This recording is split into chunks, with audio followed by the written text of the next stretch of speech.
एक जंगल में टोनी चिड़िया अपनी सास गौरी कौवी के साथ रहा करती थी। टोनी चिड़िया जितनी भोली भाली थी, उसकी सास गौरी कौवी उतनी ही तेज तर्रार थी। गौरी कौवी हर वक्त टोनी के भोलेपन को लेकर बहुत ही ज्यादा चिंतित रहती। अरे मेरी भोली भाली टोनी चिड़िया, तुझे नहीं पता ये दुनिया कितनी शैतान है। ऐसी दुनिया में तू कैसे गुजारा करे। लेकिन माँ जी, जहाँ बुराई होती है वहाँ अच्छाई भी होती है। टोनी बहू, तुम्हें समझाना तो बहुत ही मुश्किल है।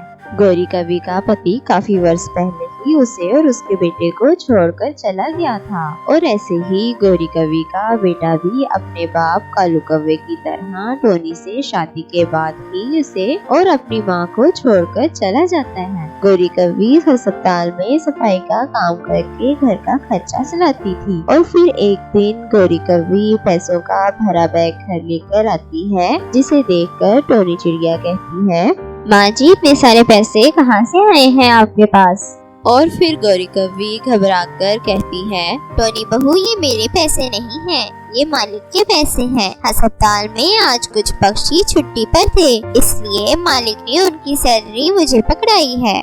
ये कहकर गौरी कौवी जल्दी जल्दी से सारे पैसे एक संदूक में रख देती है। ऐसे ही कुछ दिन गुजर जाते हैं। टोनी चिड़िया को गौरी कौवी की कही बहुत सारी बातें समझ में नहीं आती थी, परंतु टोनी चिड़िया अपनी सास गौरी कौवी से बहुत ही प्यार करती थी, इसलिए गौरी कौवी की कही हर झूठी बात भी मान जाया करती थी। टोनी चिड़िया हर एक की मदद के लिए हमेशा तैयार रहती। उसे दूसरों की मदद करना बहुत अच्छा लगता था। वही गौरी कौवी का स्वभाव टोनी चिड़िया से अलग था। गौरी कौवी गरीब और मासूम पक्षियों की किडनियां चुराकर बेचा करती थी। ऐसे ही एक रात, डॉक्टर साहब, इस पक्षी के पेट में पथरी है और इसके पास 2 किडनियां हैं। इसकी एक किडनी निकाल कर आप मुझे दे देना। आपका काम मैं आज रातों ही कर दूंगी। पर तुम्हें किडनी देने का क्या फायदा?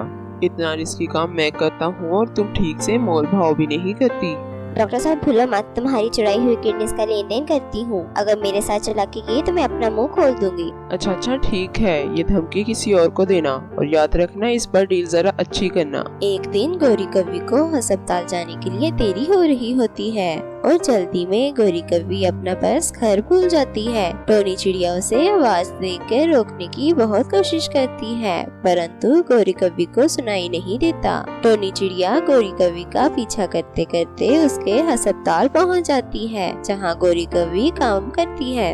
अच्छा, तो माँ जी इस हॉस्पिटल में काम करती हैं। मेरे पेट में भी पिछले कुछ दिनों से बड़ा ही दर्द हो रहा है। अब हॉस्पिटल आई ही हूँ, क्यों ना डॉक्टर को ही दिखा लूँ, क्योंकि माँ जी यहाँ काम करती हैं। इस तरह मेरा इलाज भी कम पैसों में हो जाएगा। और फिर टोनी चिड़िया डॉक्टर के पास जाती है, जहाँ डॉक्टर उसके कुछ टेस्ट करते हैं, और फिर वो डॉक्टर झूठ कहता है, टोनी जी, आपके पेट में तो एक गांठ है, जिसका जल्द ही ऑपरेट करना पड़ेगा। अगर आपने ऑपरेट नहीं करवाया तो मसला बढ़ सकता है। आप अपने किसी रिश्तेदार को यहाँ बुला लो। डॉक्टर साहब, मेरी सासू माँ इस अस्पताल में काम करती हैं। उनका नाम गौरी कौवी है। ओह अच्छा, तो तुम गौरी कौवी की बहू हो। ये सुनकर फिर डॉक्टर अपने जहन में सोचता है, अब आएगा इस गौरी कौवी को मजा, जब वो अपनी ही बहू की किडनी बेचेगी। इस तरह से मैं अपनी बेइज्जती का उसे बदला भी ले लूंगा। और फिर डॉक्टर टोनी चिड़िया को ऑपरेशन थिएटर में ले जाता है। तभी गौरी कौवी भी सफाई करते करते वहां पहुंचती है, और गौरी कौवी अपनी बहू टोनी चिड़िया को बेहोशी की हालत में ऑपरेशन थिएटर पड़े देकर परेशान हो जाती है, और डॉक्टर से कहती है, डॉक्टर साहब, ये आप क्या कर रहे हो? ये मेरी बहू है, इसकी किडनी में आपको नहीं निकालने दूंगी। बहू होगी ये तेरी, मेरी तो ये पेशेंट है, इसलिए इसके साथ भी वही होगा जो बाकी पक्षियों के साथ होता आया है। और फिर डॉक्टर गौरी कौवी को ऑपरेशन थिएटर से बाहर निकाल देता है। फिर गौरी कौवी तुरंत ही पुलिस को कॉल करके बुला लेती है, और वो सारी बात पुलिस को बता देती है। फिर पुलिस डॉक्टर और गौरी कौवी को अरेस्ट कर लेते हैं, और फिर इस तरह गौरी कौवी सच बताकर अपनी बहू टोनी चिड़िया को बचा लेती है। किसी जंगल में टोनी चिड़िया अकेले हंसी खुशी रह रही होती है। टोनी के पास थोड़ी सी कच्ची जमीन थी, जिस पर टोनी टमाटर की खेती किया करती थी, और इन टमाटरों को बेचकर अपने घर का गुजारा किया करती थी। टोनी चिड़िया स्वभाव की शांत और दयालु थी। इसी कारण कोई भी टोनी चिड़िया को मदद के लिए कहता तो टोनी चिड़िया मना ना कर पाती। एक दिन टोनी के घर के बाहर से गोरी गुजर रही थी, तभी गोरी कवि को एक विचार आता है। मेरे घर के बाहर तो इतनी सारी अनाज की बोरियां रखी हुई हैं। जग्गू तो अपने दोस्तों के साथ घूमने गया हुआ है, क्यों ना मैं ये काम टोनी चिड़िया से ही करवा लूं। वैसे भी टोनी चिड़िया बड़ी ही बेवकूफ है, किसी को ना नहीं करती। हाँ, ये सोचकर गोरी कवि घर के अंदर जाती है और कहती है, टोनी चिड़िया क्या कर रही हो? कुछ खास नहीं गोरी बहन, बस रोज की तरह घर के काम काज ही कर रही हूँ। टोनी चिड़िया, कल से मेरी तबीयत कुछ ठीक नहीं लग रही और जग्गू भी पढ़ाई करने गया हुआ है, इसलिए क्या तुम मेरी अनाज की बोरी घर के अंदर रख दोगी?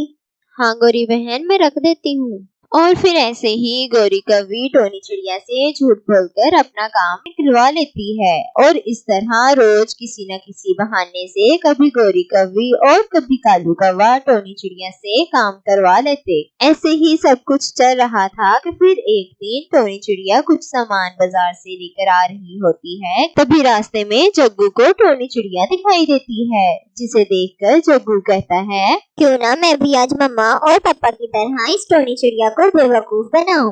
फिर जग्गू जमीन पर गिर जाने का नाटक करता है और जोर जोर से रोने लगता है। अरे जग्गू बेटा, आपको क्या हुआ है? आप क्यों रो रहे हो?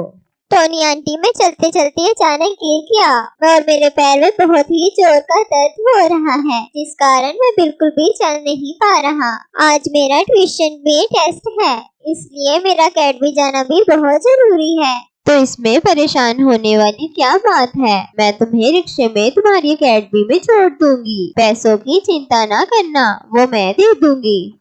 टोनी चिड़िया जग्गू को उसकी अकेडमी तक छोड़ देती है और फिर टोनी चिड़िया वापस अपने घर चली जाती है। टोनी आंटी ऐसे ही बेवकूफी सी रहती है, इसीलिए कोई भी इनसे अपना काम निकलवा लेता है। चलो, मेरा काम तो हो ही गया है, अब मैं किराए के पैसों से समोसे खाऊंगा। टोनी की अच्छाई को इसी तरह सब इसकी बेवकूफी समझते थे। टोनी चिड़िया सबका ख्याल रखती, लेकिन टोनी का कोई हाल भी ना पूछता।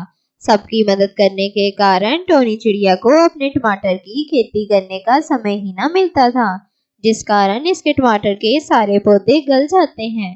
ये देखकर टोनी कहती है, अब मैं क्या करूं? टमाटर के पौधे दोबारा उगने में समय लगेगा और घर में मौजूद सारा भोजन खत्म हो गया है और पैसे भी नहीं है। ऐसा करती हूँ, गोरी कवि से थोड़े पैसे उधार मांग लेती हूँ। यही सोचकर टोनी गोरी कवि से कुछ पैसे उधार मांगने जाती है। टोनी चिड़िया, तुम्हें तो पता ही है, मेरे घर का सारा खर्चा मेरी सास चलाती है और वही सारे पैसों का हिसाब किताब रखती है, इसलिए मेरे पास तुम्हें देने के लिए कोई पैसे नहीं है, किसी और से ले लो। और फिर कालू कौवे से पैसे उधार मांगने के लिए उसकी दुकान पर जाती है, लेकिन कालू कौवा भी अपनी मजबूरियों का रोना रो के पैसे देने से मना कर देता है। और फिर टोनी चिड़िया नदी के किनारे बैठकर रोने लगती है और कहती है, मैं भी तो सबकी मदद करती हूँ, लेकिन आज किसी ने भी मेरी जरा सी भी मदद नहीं की। तभी नदी के पानी से रोशनी आने लगती है और नदी बोलने लगती है। तभी टोनी चिड़िया चौंक कर इधर उधर देखने लगती है और कहती है, क्या कोई नदी भी बोल सकती है? हाँ, अगर चमत्कारी नदी हो तो बोलती भी है। फिर नदी टोनी को नदी के अंदर बुलाती है। फिर टोनी चिड़िया नदी के अंदर चली जाती है और उसे वहाँ लहंगे और फ्रॉक के पेड़ नजर आते हैं। ये नजारा देखकर टोनी चौंक जाती है। अरे वाह, यहाँ तो फ्रॉक और लहंगों का पेड़ है, ये तो मैं पहली बार देख रही हूँ। टोनी चिड़िया, ये जादुई लहंगे और फ्रॉक हैं, इनमें से मैं तुम्हें एक फ्रॉक दे रही हूँ, ये तुम्हारी सारी इच्छाएं पूरी करेगी। इसके बाद टोनी के हाथ में एक फ्रॉक आ जाती है और टोनी नदी का शुक्रिया अदा करके अपने घर जा रही होती है कि तभी रास्ते में गरीब बूढ़ी चिड़िया रो रही होती है। बेटी, मेरी पोती के लिए एक बहुत ही अच्छा रिश्ता आया है, लेकिन मैं बहुत गरीब होने के कारण कोई खर्चा नहीं कर सकती, यहाँ तक कि मैं अपनी पोती को पहनने के लिए लहंगा भी नहीं दे सकती हूँ। मैं नहीं चाहती मेरी इस गरीबी के कारण मेरी पोती की शादी टूट जाए। टोनी चिड़िया को उस बूढ़ी चिड़िया पर बहुत ही तरस आता है। वो उसे जादुई फ्रॉक दे देती है और कहती है, ये लो अम्मा, आप इस फ्रॉक से जो मांगोगे वो दे देगी। फिर बूढ़ी चिड़िया टोनी चिड़िया का शुक्रिया अदा करती है और वहाँ से चली जाती है। फिर टोनी उदास होकर घर वापस आती है तो देखती है कि उसके बेड पर एक फ्रॉक रखा हुआ है। इसे तो मैंने नथी के पेड़ पर देखा था। हाँ, मैं वही हूँ। तुमने उस बूढ़ी चिड़िया की मदद की थी, इसलिए चमत्कारी नदी ने मुझे तुम्हारी मदद के लिए भेज दिया है। टोनी चिड़िया जादुई लहंगे से बहुत सारे पैसे मांगती है, जिससे वो बहुत बड़ी जमीन खरीदती है और उस पर तरह तरह की खेती करवाती है। और टोनी गरीबों की हमेशा मदद करती रहती है और इनमें मुफ्त भोजन और अनाज बांटती है और एक दयालु चिड़े से शादी करके खुशहाल जीवन गुजारने लगती है।